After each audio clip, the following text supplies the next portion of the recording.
Coming up on this Friday edition of Newsline at noon, President Park Geun-hye announces a shake-up of key government posts, including the nomination of ruling Saenuri Party floor leader Lee Wan-koo as her new Prime Minister.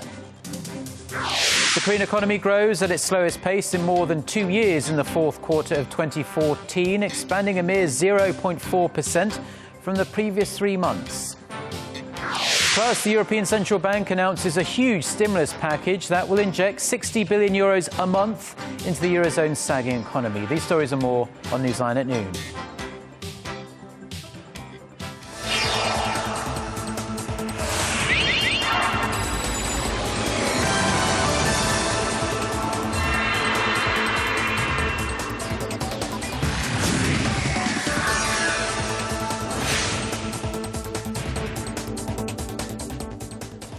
It's noon Friday, January 23rd here in Korea. Thanks for tuning in. Live from Seoul, I'm Eoh Jin-joo. It's very good to have you with us. I'm Mark Broome. Now, with her approval ratings hitting an all-time low after a document leak scandal from her office and the government's revised tax policy, President Park Geun-hye has announced a new Prime Minister nominee and reorganized the presidential office. Now, for more details, let's connect to our presidential office correspondent Choi Yoo-san via phone. Yoo-san? Hi guys, President Park today, she has nominated the ruling party's floor leader, Lee Wan-koo, as the new prime minister.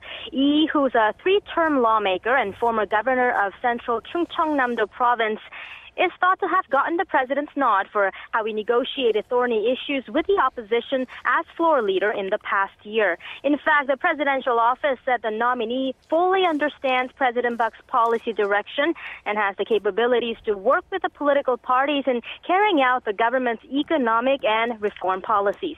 Today's nomination was widely expected as speculation has continued about when the president will tap a replacement for Prime Minister Chung Hong-won. Of course, President Park earlier last year, in fact, she retained the Prime Minister despite his resignation to take responsibility for the government's botched handling of the Seoul ferry disaster. The new nominee, meanwhile, will need to get parliamentary approval to take office as Prime Minister, and there's no nomination as of yet for the vacant seat of Oceans Minister. Guys? Yoo-san, the president has been very heavily criticized for disorder within her office that was publicized, especially following the news of that document leak scandal, as well as allegations of her aides abusing their power. So really, this reorganization today didn't come as a huge surprise. Right, Mark, but her chief of staff, the one many watchers have speculated will be dismissed, is going to stay put for now. Instead, President Park has replaced the Office of State Affairs Planning with one that will better coordinate her policies inside her office of Cheongwade. For new senior policy coordination secretary, President Park has appointed Hyun Jung-taek, the vice chair of her National Economic Advisory Council and former president of the Korea Development Institute. 2 of the president's longtime aides who were at the very center of the recent aid scandal have either had his office removed or stripped of his personnel appointment power. As promised during her New Year's press conference, President Park announced a lineup of special advisors whose main task will be to actively communicate the president's policies with Parliament. The 4 honorary advisors announced today include Lee Myung-jae, the former prosecutor general who's been named the presidential advisor on civil affairs. The other 3 will cover the areas of security, public relations, and society and culture. President Park's Civil Affairs Secretary Woo Byung-woo, meanwhile, was promoted to Senior Secretary after his former boss Kim Yong-han resigned, having refused to appear at a parliamentary hearing for the document scandal. The Senior Future Strategy Secretary has also been replaced. I'm Choi Yoo-san reporting on President Park's nomination for a new Prime Minister and reorganization of her office. Well, the new Prime Minister nominee, Lee Wan-koo, has vowed to do his best to speed up economic recovery and reform if he's confirmed as Prime Minister. Speaking to reporters right after the presidential office of Cheongwade made its announcement, the 3-term lawmaker said his top priority was on improving the economy and the livelihoods of the people. He also stressed the importance of communicating with the opposing political camps and vowed to carry out necessary reforms. He also said he's going to be a straight talker with the president. I believe a good prime minister should not hesitate to be honest and forthright with the president. I will try to be a prime minister that speaks his mind, even if what I say is critical of the president. The main opposition New Politics Alliance for Democracy has welcomed Lee Wan-koo's nomination as the next prime minister. The party's deputy floor leader, An Gyu-baek, says he has shown a willingness to actively communicate with and respect the opposition camp. The main opposition party stressed, however, that it will not go easy on Lee at his confirmation hearing. Now, moving on, President Park Geun-hye says South Korea will remain patient with North Korea as Seoul continues to wait for Pyongyang to come back to discussions aimed at easing tensions on the Korean peninsula. In a video message to hundreds of global CEOs at Korea Night on the sidelines of this year's World Economic Forum in Davos, Switzerland, the president said Seoul will strengthen private sector exchanges and cooperation with the North and work closely with the international community to take steps towards unification. She also emphasized that a unified Korea will gain a new growth engine and become a fresh driving force for the global economy, not to mention Eurasia and Northeast Asia. And a bill for tougher sanctions on North Korea will be one of the U.S. House Foreign Affairs Committee's top legislative priorities for the new congressional session. Committee Chairman Ed Royce said on Thursday that the committee will introduce the sanctions legislation to deprive the Kim Jong-un regime of hard currency following the Sony hacking incident. The FBI has concluded that Pyongyang was behind the cyber attack. Other top priorities for the committee include a State Department authorization bill and pressuring Iran to stop its march toward nuclear weapons. Now, hot on the heels of the surprising news that North Korean leader Kim Jong-un is positively considering visiting Moscow in the spring for a special anniversary celebration, it does seem now that the two countries may be pushing for even tighter economic cooperation in the years to come. Connie Kim reports. North Korea and Russia may be expanding their economic ties. The South Korean daily Joseonilbo reported Friday that Pyongyang and Moscow are pushing to launch a $30 billion exchange project. Under the plan, Russia would rebuild North Korea's aging power grid and transmit electricity to the north. In exchange, North Korea would give Russia metals such as gold and copper. Experts say the new deal would be a win for both countries. About 60 to 70% of North Korea's electricity is reportedly leaking from its power transmission facilities. Analysts say that Russia will benefit because it'll be able to trade its stores of iron, steel, and copper, which it has an oversupply because of export sanctions imposed by the European Union over the crisis in Ukraine. Last year, the two countries agreed on a $25 billion project to repair the North's railways.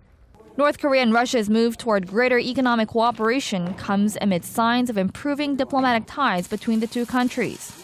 On Wednesday, North Korean leader Kim Jong-un gave a positive response to Russian President Vladimir Putin's invitation to an anniversary event in Moscow in May. If Kim accepts the invitation, it'll be the first time a North Korean leader has not chosen China as his first overseas destination since the Korean War. China is North Korea's closest ally and biggest trading partner, and the trade volume between North Korea and China was 65 times larger than trade between Pyongyang and Moscow in 2013. Insiders say, however, it'll take time for North Korea and Russia to expand their economic and bilateral ties. Connie Kim, Arirang News.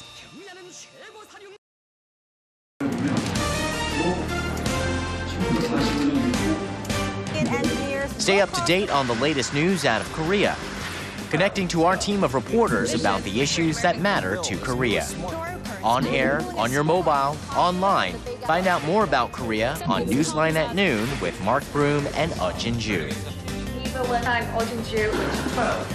Market researcher, strategy analytics, said Thursday that LG Electronics brought in about...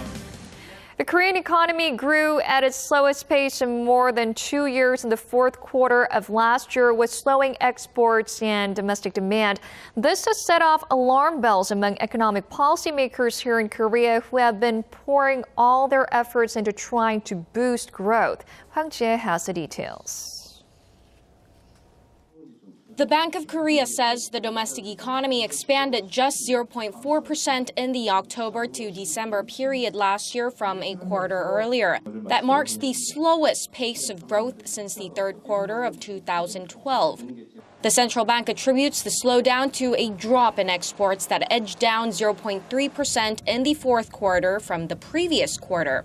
The drop in outbound shipments in the fourth quarter also marks a slip for 2 straight quarters, following a more than 2% drop in the third quarter. The central bank cited the slowing Chinese economy as reason behind the drop, saying China makes up 26% of all of Korea's exports. Output in the manufacturing sector also dropped 0.3% in the fourth quarter, also falling for 2 straight quarters. The central bank also pointed to some exceptional factors like the fall in government spending that dragged down construction investments by more than 9%. For all of 2014, Asia's fourth largest economy grew 3.3% from a year earlier, a pickup from 3% growth posted in 2013, but far below the 4% growth the central bank forecast a year ago. Hwang Ji-hye, Arirang News. The European Central Bank has announced the details of its massive stimulus package in a desperate attempt to stop the flagging eurozone shuddering to a halt. The central bank says it's going to inject roughly $1.25 trillion into financial markets. Shin Se-min reports. The European Central Bank says it's going to buy an unprecedented amount of bonds, pumping money into the stagnating eurozone economy. The central bank said Thursday that its purchases of government and private sector bonds worth 60 billion euros, or roughly $68 billion will begin in March and continue through at least September of next year, or even longer. The total will reach some $1.3 trillion, much more than the $568 billion initially expected. Speaking in Frankfurt on Thursday, ECB President Mario Draghi said the central bank would also keep Eurozone interest rates at 0.05%. The decision comes as the Eurozone is showing signs of growing into a deflationary spiral. It's hoped the massive stimulus will improve the bloc's sluggish exports and channel more investments into stocks. Not everyone is happy about the decision. German Chancellor Angela Merkel, for instance, wants countries like Greece and Italy to tighten their belts and stick to their original economic reforms. 2 things are part of this: a willingness to show solidarity, which we will continue to show, coupled with a willingness to take responsibility, which I am sure will continue to be shown by Greece. The ECB money will also include some existing programs. Greece will be included under a bailout program, but with some additional criteria, as such countries have worse economic conditions. The announcement stunned traders, with most markets across Europe posting gains. Stocks on Wall Street also reacted positively. On the currency markets, the euro slumped to an 11-year low of $1.13 against the greenback. Shin Se-min, Arirang News. And the European Central Bank stimulus program is expected to have a positive effect on the Korean economy. A senior official at Korea's finance ministry says the move will help Europe recover from its prolonged economic slump.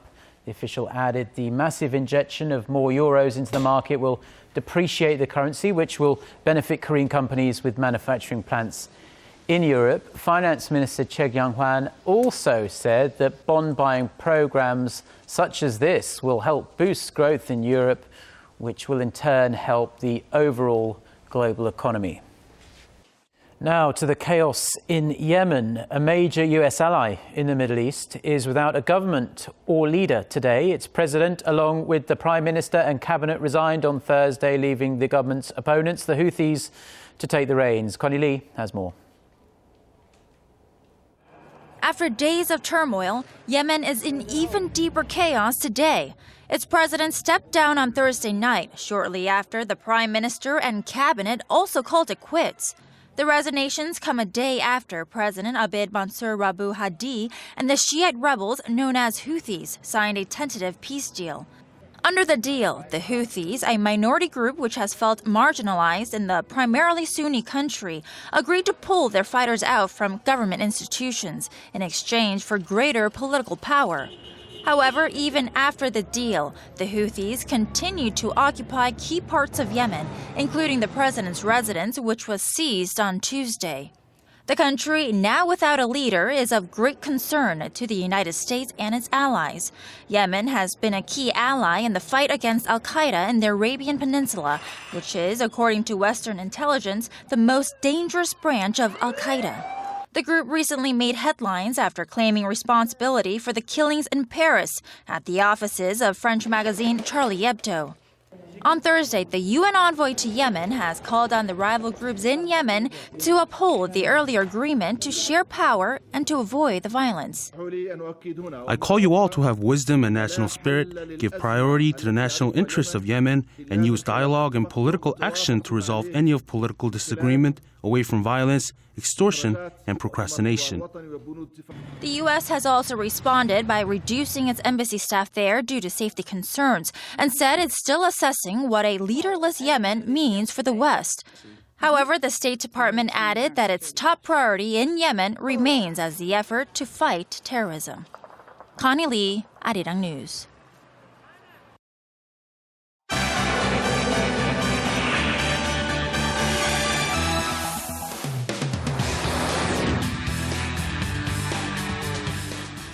Let's now get a check on the rest of the global headlines we're following this Friday lunchtime in Seoul. We connect live to Eunice Kim standing by at the news center for us. Eunice, Saudi Arabians are grieving as they prepare for the funeral of their King Abdullah, who died early Friday morning at the age of 90.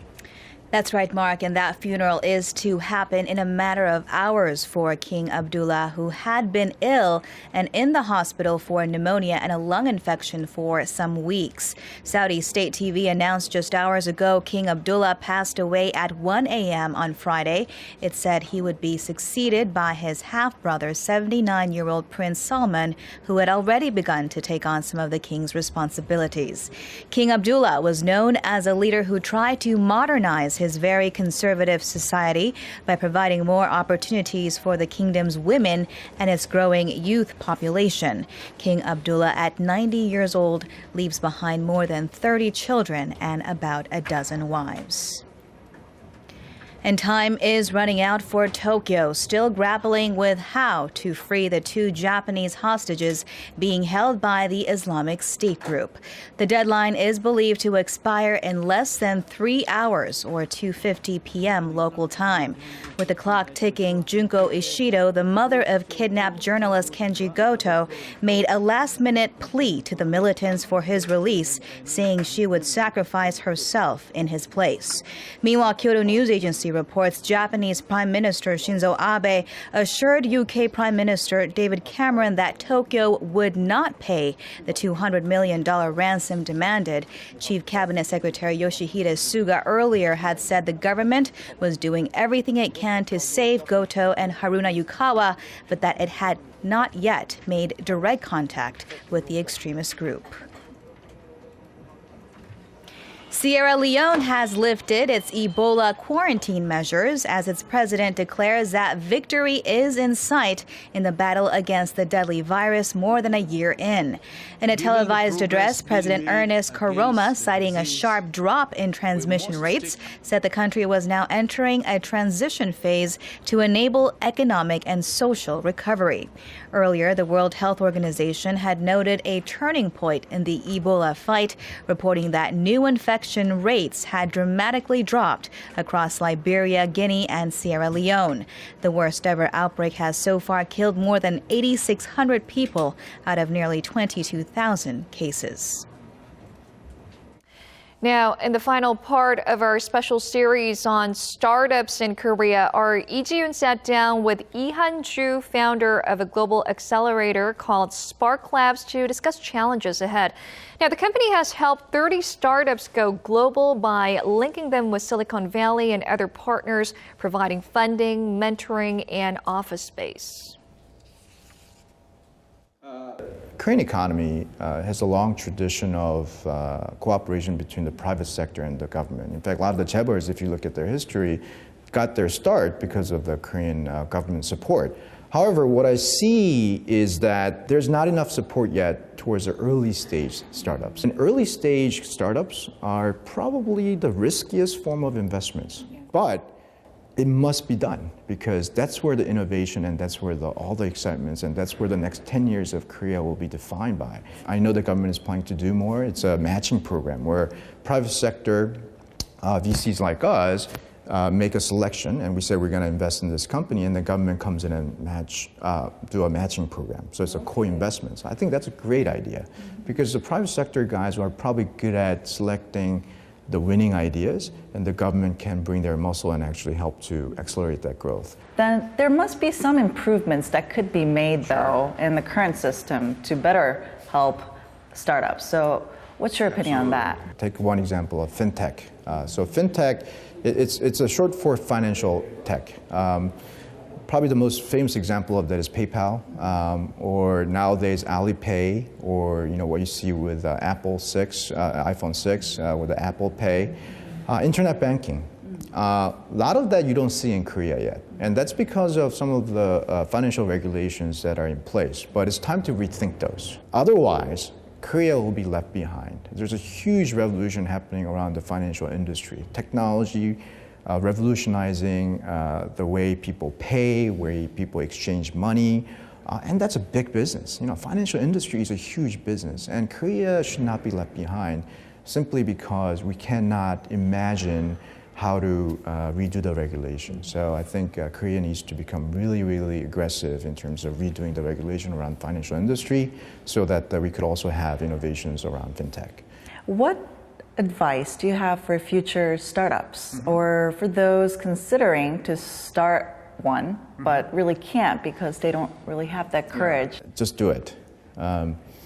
Having gone through all those thought processes, there comes a time when you have to pull the trigger. I think we as a society needs to take a risk. For example, I think Korean moms need to become a little bit more tolerant of their kids trying a startup. Working for big corporations is not the only way for your children to succeed. Becoming a doctor and lawyer is not the only way for your kids to succeed. In fact, they could make a big difference by starting a startup. So do it, take risk, but if you're going to do it with the right frame of mind.